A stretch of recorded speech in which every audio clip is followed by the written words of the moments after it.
Hai, bertemu lagi kita dalam sambungan video tingkatan 5 pendidikan moral, iaitu untuk tajuk kepentingan integriti demi pembangunan negara dan implikasi perbuatan yang tidak berintegriti kepada pembangunan negara.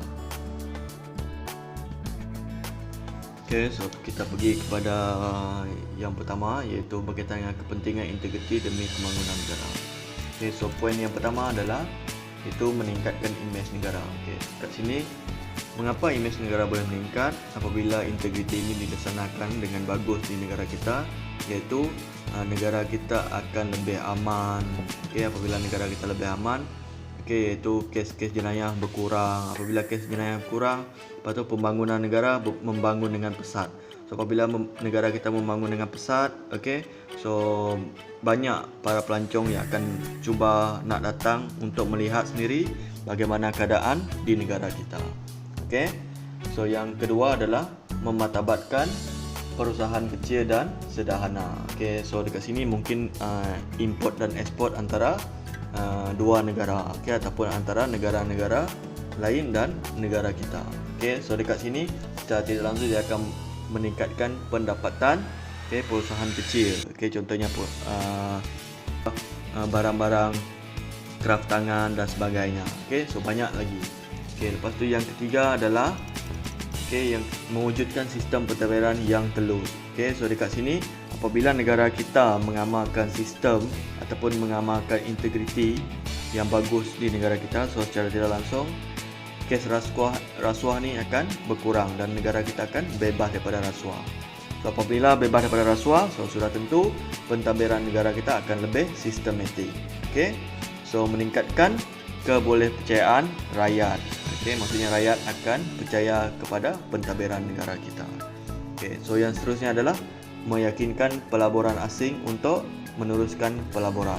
So dekat sini, apabila orang luar melihat negara kita bebas daripada rasuah, so mereka akan mempercayai negara kita. So apabila mereka mempercayai negara kita, so mereka akan berminat untuk melabur di negara kita.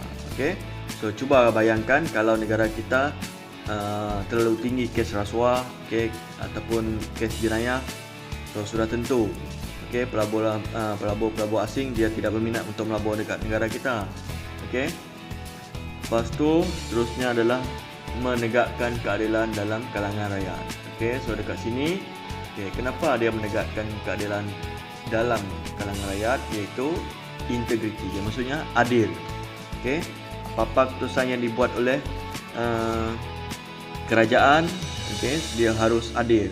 Adil kepada semua masyarakat, tidak mengira bangsa, agama. Lepas tu yang terakhir adalah melahirkan budaya kerja yang efisien. Ini sudah pasti apabila integriti ini dilaksanakan di setiap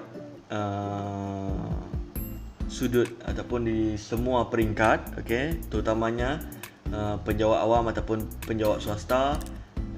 So sudah tentu produktiviti kerja meningkat. Contohnya hadir kerja tepat pada masanya, menyiapkan tugas tepat pada masanya, tidak membuang masa, dan amanah, tanggungjawab, dan sebagainya. Lepas tu menjadi contoh kepada negara lain.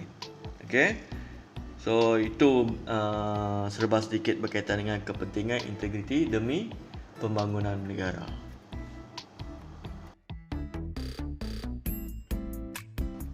So seterusnya kita pergi kepada implikasi perbuatan yang tidak berintegriti kepada pembangunan negara.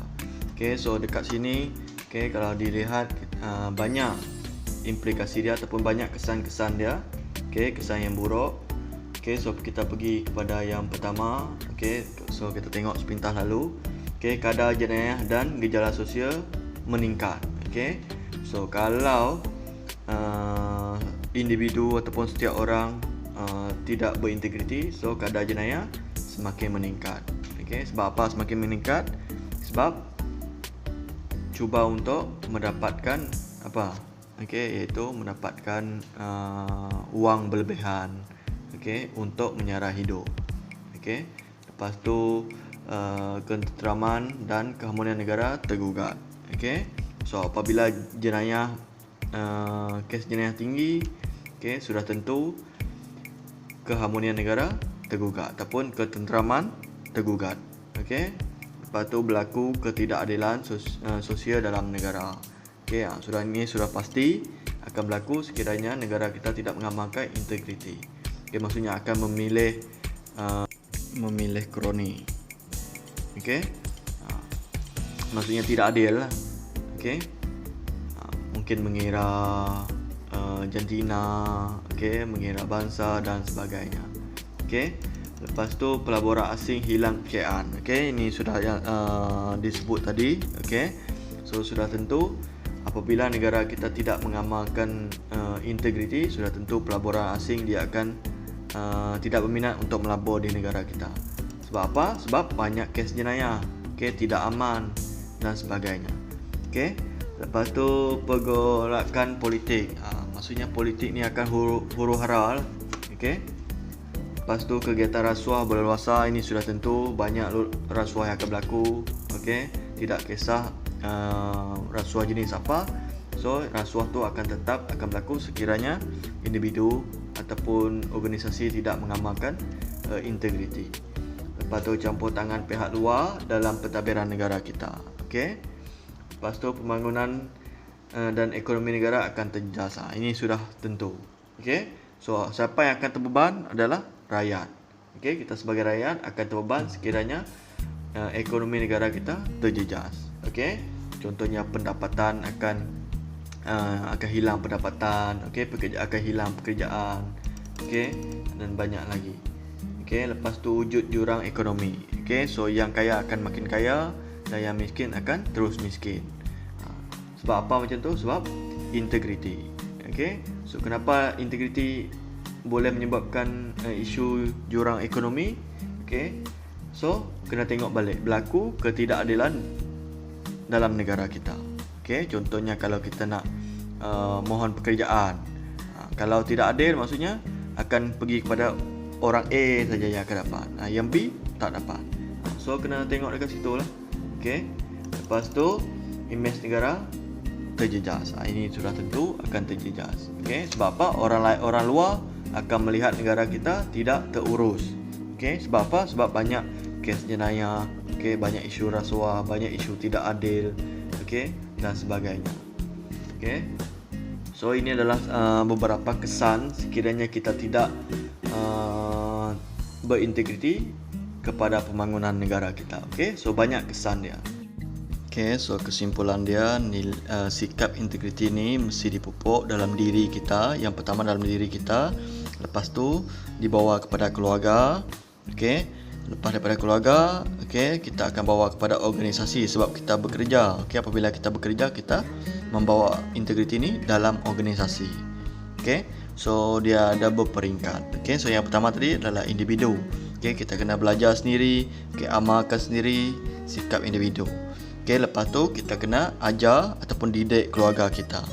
Okey, lepas dalam keluarga, lepas tu baru kita bawa, okey, ke dalam organisasi. Okey, dia berperingkat. So kalau dalam diri kita tak ada integriti, okey, so sudah tentu kita tak boleh bawa ke dalam keluarga kita, lepas tu ke dalam organisasi.